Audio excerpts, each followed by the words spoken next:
I've got the lovely Rachel John joining me this morning, best known for her work in musical theatre. She's been a part of some huge musicals like The Bodyguard and Hamilton, just to name a few. And adding to that, she's also a singer with her debut album soon to be released, From My Lips to God's Ear. Rachel, good morning to you. Good morning to you, Belinda. Good morning, everyone. Hope you're It, well. we are. Well, I am, and I believe everybody is too. It's so lovely to have you with us this morning. Before we jump into talking a bit about your album and the musical side of you, well, actually, it's the musical side of you that I want to talk about in terms of theatre. How did your career kick off? Oh my goodness. So, when people say that it really was God's timing and God's plan, that is exactly what happened. I was planning to be a teacher. That's what I've always wanted to do. But my sister, Patrice, she's got the teaching career. And I actually ended up seeing an advertisement for an audition for The Lion King in the Voice newspaper. I was a secretary at the time. Went along to this audition, didn't get through. Went back to office work for about a year. They were like, "You're not ready. You're a bit rough around the edges." And then a year later, sitting at my desk, I got a phone call from the Disney team saying, "We're starting the show in Paris. Would you like to come along and audition?"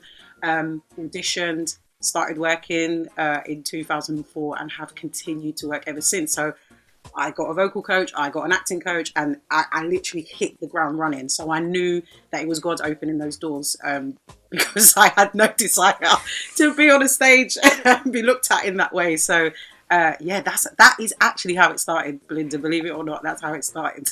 So you didn't study theatre or anything like that? No, when I did my degree at Roehampton, I did it in English literature and drama and theatre studies with the intent to teach English and drama.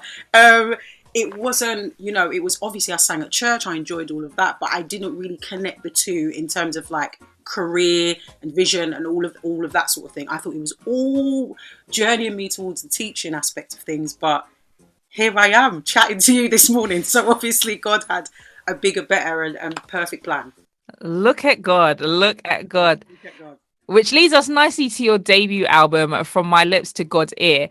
A lot of people I've spoken to over the last maybe couple of years have said that because of the lockdown, that's where they got a lot of inspirations for their tracks and for their albums. What was it that's inspired you to record this album?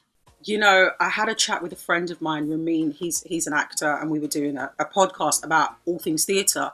And we rounded up the podcast, and he was like, "If you could do one thing, if you could make your dream come true, because none of us are working, what would it be?" And I said, I would go to Tooting and I would recall all my favourite hymns in a church. That's what I want to do. I want to do it live, and that is it. And we put the phone down, and then about 30 minutes later, he called me back and he was like, "Can we make this happen?"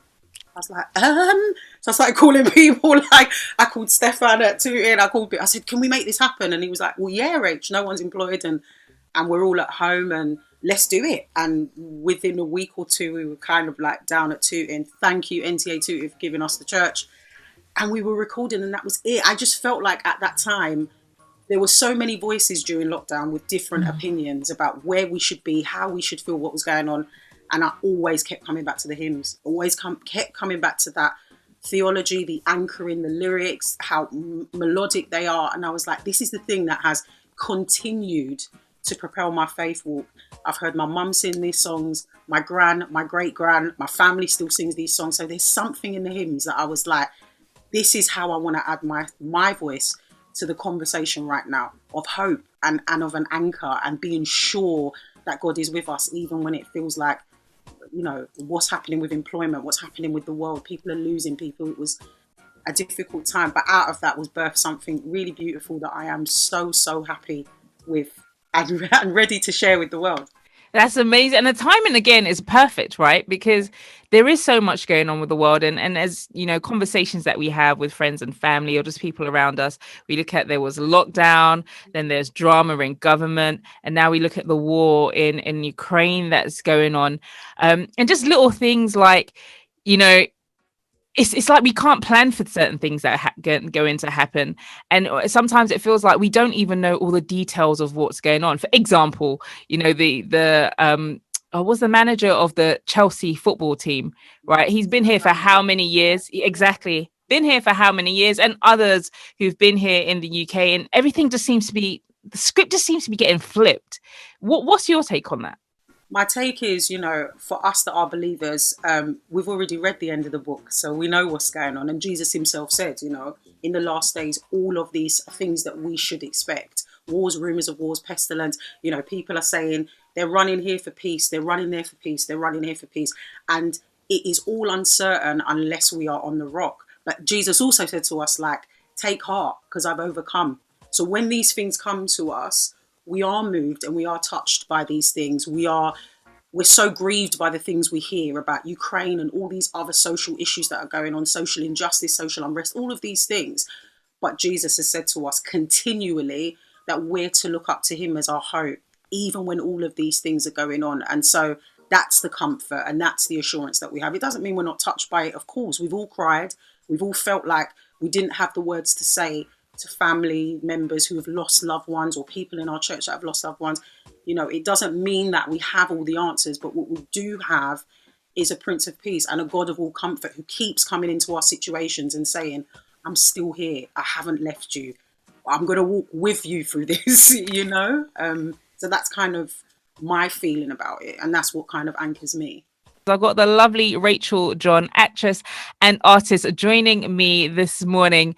We're going to be talking about her debut single, which is dropping today, right? It's premiering today. Yay! Blessed Assurance dropping today. Why that song?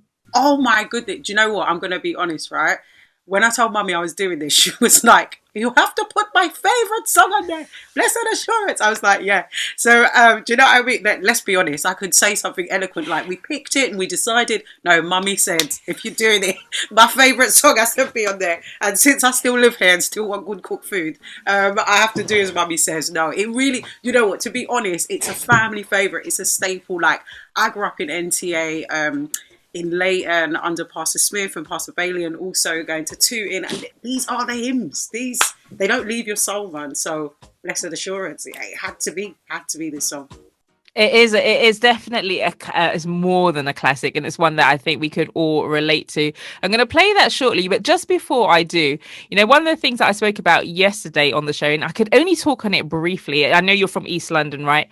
Is Child Q, as she's known as now, the 15-year-old girl who went through a body search in school by two female police officers. No parent was there, no social worker, not even a teacher was in the classroom with her.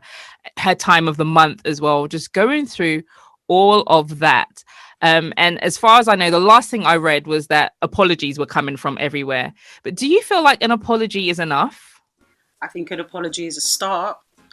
But I think, obviously, I am not an expert on these things, but my heart posture on this is we can keep apologising, but behaviour stems from the heart. So if we're not dealing with heart issues the way that we look after our young people, we can't treat them like adults before they're adults. Everybody, when we live in a democracy, there is due process to anything regarding the law. And so my heart was really sad about it. And yes, there are apologies, but what we have to pray about is the trauma that this young lady has been through, her family and her future, because these things do impact the way that you look at, law enforcement, the way you perceive yourself, the way you look at the world and navigate the world. So that's kind of the way I feel. I was incensed about it. I was upset about it. You feel like it's your sister, your daughter, your sibling, no matter where she's from or no matter who she is, we have a responsibility to protect our children, especially if they're going into spaces where there are caregivers there for them. So, as I say, I'm not an expert, but my heart was sad about it. And that is my prayer posture. I'm praying for her future and what impact this will have on her, because, God is not finished with her story. And that is kind of my feeling about it. Thank you so much for sharing that and for being so candid about it as well. So, Rachel, we're going to play your track soon, but let me know and let others know, how can we stay connected with you? How can we follow your journey? What have you got coming up where we can see you? Yes. So I'm inviting everybody. So come. Right. So basically, as you know, the single is dropping today. The album is being released on the 8th of April. You can follow me on Instagram and on Twitter. The album's also available to buy on westwaymusic.com. racheljohn.com. On social media, on Instagram and Twitter, I am Rachel John, one Rachel John.